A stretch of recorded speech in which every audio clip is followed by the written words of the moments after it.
What if a simple scratch could kill you? Imagine a world, a very recent world, your world just a few generations ago. In this world, tiny invaders were giants, bacteria, unseen, everywhere, all powerful, a small cut, a sore throat, childbirth. These could be death sentences, grim, but true. Doctors watched, helpless, their tools were few, they fought shadows with whispers of hope. This was the reality before our story begins. Before penicillin, life was fragile, infections raged, they swept through families, communities feared the invisible enemy. Pneumonia was a dreaded killer. Tuberculosis consumed lungs slowly, surely. Even a simple infection from a rose thorn. It could lead to amputation, or worse. Meet Alexander Fleming, a Scottish scientist. He worked in London at St. Mary's Hospital. The year was 1928, a late summer.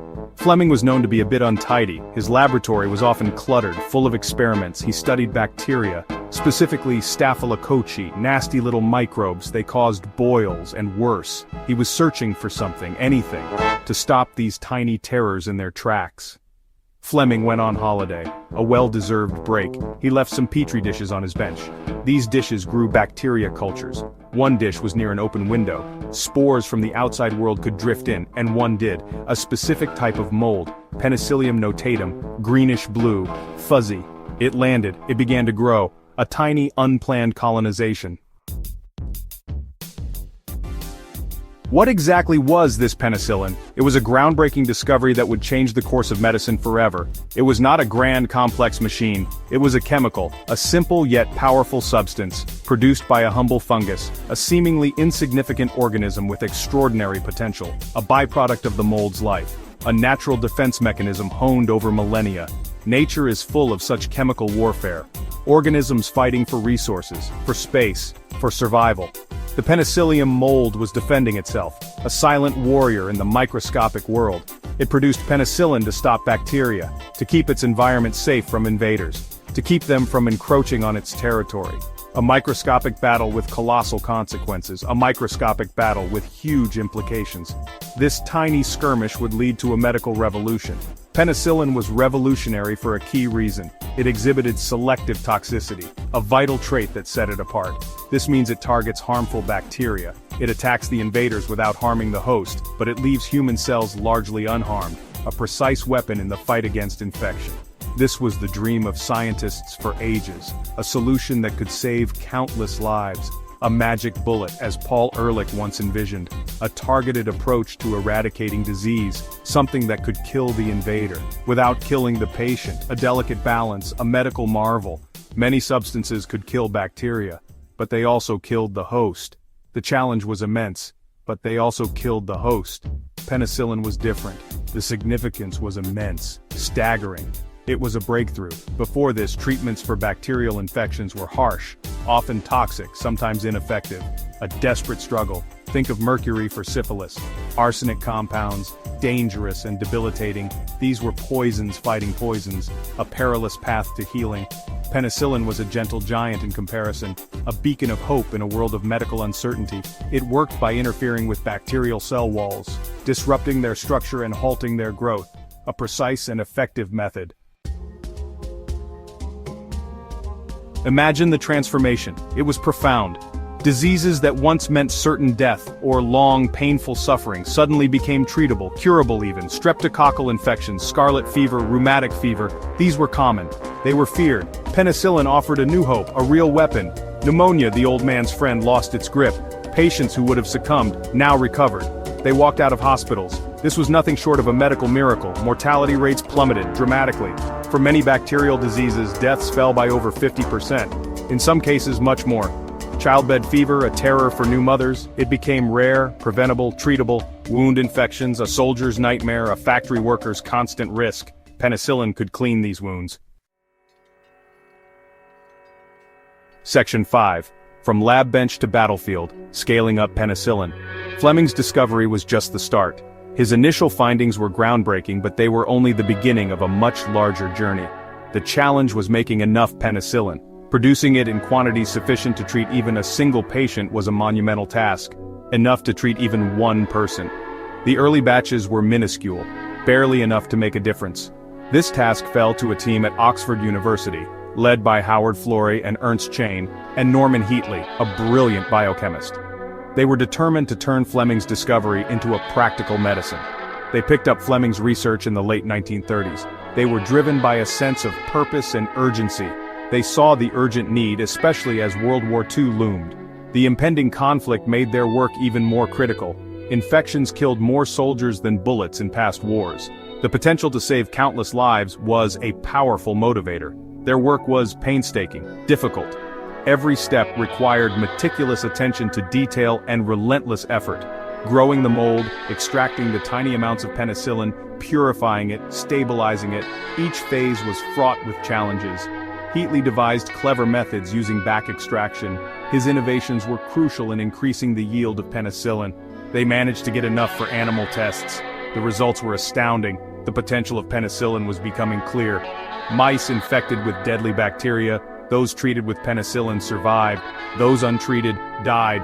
The proof was clear. Penicillin worked. The first human trial was in 1941. It was a pivotal moment in medical history. A policeman with a severe infection. He was their first human subject. He improved, but they ran out of penicillin. He relapsed and died. The war accelerated everything. Urgency fueled innovation. The race was on to produce penicillin on a massive scale. Section 6. The arsenal expands. Penicillin's progeny. Penicillin was a trailblazer, a pioneer. Its success spurred a new kind of exploration, the hunt for other antibiotics. If one mold held such power, what else was out there? Scientists scoured the earth, soil samples, fungi, bacteria.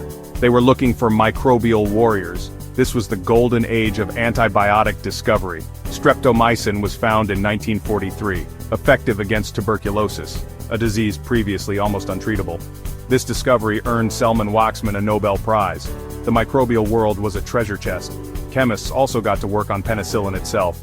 They studied its molecular structure, they learned how it worked, its mechanism. This knowledge allowed them to modify it, to create semi-synthetic penicillins. These new versions had advantages. Some could be taken orally. The original needed injection. Some had a broader spectrum of activity. Section 7. Modern miracles, penicillin's enduring legacy. Even today in our advanced medical landscape, penicillin and its relatives remain vital. They are workhorses in the fight against infection.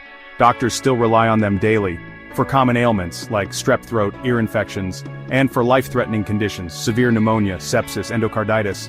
These are serious battles. Penicillin is a key weapon. Its fundamental action is still effective against many of the bacteria it first conquered. Consider the scope of modern medicine. Complex surgeries, organ transplantation, chemotherapy for cancer, care for premature babies. All these fields depend heavily on antibiotics to prevent or treat infections in patients whose immune systems are weak or breached by medical procedures, without effective antibiotics like penicillin. Section 8. The unseen war challenges in the age of antibiotics. But the story is not over, far from it. The bacteria are fighting back. They evolve. This is nature's way, survival of the fittest. Just as penicillin was a product of microbial warfare, bacteria have developed defenses. This is antibiotic resistance, a growing threat. Some bacteria have learned to produce enzymes that break down penicillin, rendering it useless. MRSA, methicillin-resistant Staphylococcus aureus, is one example. A formidable foe, hard to treat, the overuse and misuse of antibiotics. This has accelerated the problem greatly. Prescribing antibiotics for viral infections, like colds. Antibiotics don't work on viruses, not finishing the full course of treatment. Section 9. A universe of possibilities. The future of infection control. As we look ahead, the landscape of infection control is evolving rapidly, driven by groundbreaking research and innovative technologies. The discovery of penicillin was a pivotal moment. It marked the dawn of a new era in medicine, transforming the way we treat bacterial infections. It was like finding a new law of physics, a revelation that changed the course of history and saved countless lives, one that governs life and death at a small scale. The microscopic battles that determine our health and well-being, it showed us that nature's pharmacy is vast, full of untapped potential, hidden wonders. From the depths of rainforests to the ocean floors, nature holds secrets waiting to be discovered. The challenge now is to keep exploring, to push the boundaries of what we know and venture into the unknown, with the same curiosity as Fleming. His relentless pursuit of knowledge paved the way for modern antibiotics. The same dedication as Flore and Chain, their work ensured that penicillin could be mass-produced and widely available. The universe of microbes still holds many secrets. Each discovery opens up new possibilities for treatment and prevention. Some could be keys to future medicines, unlocking new ways to combat resistant bacteria and emerging pathogens. We are looking beyond traditional antibiotics. Phage therapy, a promising field that uses bacteriophages to target and destroy harmful bacteria, using viruses that infect bacteria. These natural predators offer a new line of defense against bacterial infections, a natural predator turned ally, antimicrobial peptides, nature's own tiny weapons, manipulating the microbiome, our body's friendly bacteria, to fight off invaders. These are new frontiers, new hopes. The potential to harness these natural defenses is immense. Science is a continuous journey of discovery. Each breakthrough brings us closer to a future where infections are no longer a threat. Each answer leading to more questions, each question driving us to explore further, more avenues to explore the cosmos within us. The journey is far from over and the future holds endless possibilities.